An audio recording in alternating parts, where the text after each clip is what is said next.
యోహాను వ్రాసిన 3వ పత్రిక.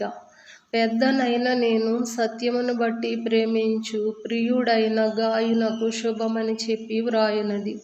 ప్రియుడా, నీ ఆత్మ వర్ధిల్లుచున్న ప్రకారము నీవు అన్ని విషయములలోనూ వర్ధిల్లుచు సౌఖ్యముగా ఉండవలెనని ప్రార్థించుచున్నాను. నీవు సత్యమును అనుసరించి నడుచుకొనుచున్నావు గనుక సహోదరులు వచ్చి నీ సత్య ప్రవర్తనను గూర్చి సాక్ష్యము చెప్పగా విని బహుగా సంతోషించితిని. నా పిల్లలు సత్యమును అనుసరించి నడుచుకొనుచున్నారని వినుట కంటే నాకు ఎక్కువైన సంతోషము లేదు. ప్రియుడా, వారు పరదేశులైనను సహోదరులుగా ఉన్న వారికి నీవు చేసినదెల్లా విశ్వాసికి తగినట్టుగా చేయుచున్నావు. వారు నీ ప్రేమను గూర్చి సంఘము ఎదుట సాక్ష్యమిచ్చిరి. వారు అన్యజనుల వలన ఏమియూ తీసుకొనక ఆయన నామము నిమిత్తము బయలుదేరిరి గనుక దేవునికి తగినట్టుగా నీవు వారిని సాగనంపిన ఎడల నీకు యుక్తముగా ఉండును. మనము సత్యమునకు సహాయకులమవునట్టు అట్టి వారికి ఉపకారము చేయబద్ధులమై ఉన్నాము. నేను సంఘమునకు ఒక సంగతి వ్రాసితిని.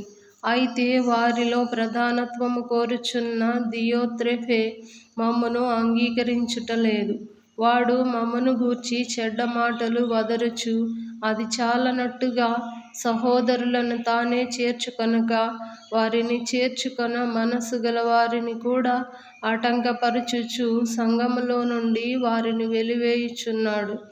అందుచేత నేను వచ్చినప్పుడు వాడు చేయుచున్న క్రియలను జ్ఞాపకం చేసుకొందును.